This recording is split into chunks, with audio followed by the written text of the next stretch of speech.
Hello guys, welcome to my channel. We are reading the book Why Not Me? A Feeling of Millions by Anubhav Agarwal. I already uploaded the 3 chapters of this book. Click on the I button and watch it. This is the 4th chapter for series. So let's start. Half left. A few days later, I finally stopped thinking about Zoya. I wasn't worried about talking to her. But the one thing that I was worried about the board exams. I looked at my friends and classmates' faces. Almost everyone had a face as long as a fiddle. Everybody was busy praying to our Lord Bhole. I guess they took my idea pretty seriously. Lord Bhole, please don't let me fail this exam. I promise I'll study next time. I came back home that day and checked Facebook. And once again, to my disappointment, there was no message from Zoya. I shrugged and decided to focus on my studies. In addition to that, being the child of an Indian family, I was banned from using any social media during exam time or any electronic gadget for that matter. After a lot of convincing and talking to Ma, I finally got permission to keep my phone with me. I was happy and don't ask for more. I got back on track and started studying for my exams. They weren't as far off as I had thought they were. But the sad news was that I couldn't check my Facebook account till my exams were over. Group study, which is a pretty famous trick to get out of the house and meet your friends, was my only way to get a break from all the long hours of studying. Trust me, it's a scam. No one, I repeat, no one has ever studied seriously during a group study session. My partner for group study was Aryan. We would do everything except study. We had wasted time by taking unnecessary breaks for late night Maggie and took at least 5 coffee breaks. We also made sure that if we weren't study, we wouldn't let our friends study either. We would call or at least text them once every hour to check how much they had studied or to beg them to clear our doubts and teach us a chapter. We spent a whole month studying and finally the day that no one was waiting for arrived. But isn't that life? You have to go through the days that you don't wait for and also those that you do wait for. Oh God, be merciful. Exams start tomorrow.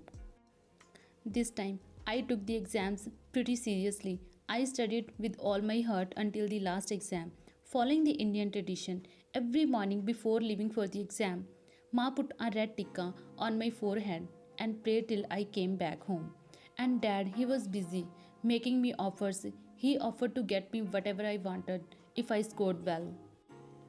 If you score 80%, I promise you, I'll get you the bike you have always wanted, the top end model. Dad, if you really wanted to get me the bike, then you would have bought it by now. Why are you making excuses? I had a lot of quarrels with my dad over getting a bike, but every time he would get out of it either on a technicality or with some good old excuse. But this time I felt that if I really scored 80%, he might actually buy me the bike. I just prayed for the best and kept studying. The 2 weeks of exams felt like an eternity to me. I had butterflies in my stomach on the last day of the exams. I finally did it. No more studying for a month or so. I was on cloud 9.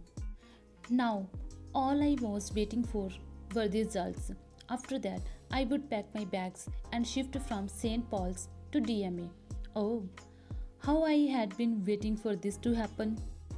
As soon as I came back from school after my last exam, I threw my bag on my bed, didn't even freshen up, and like a toddler who had been waiting for his candy, turned the computer on and logged into Facebook.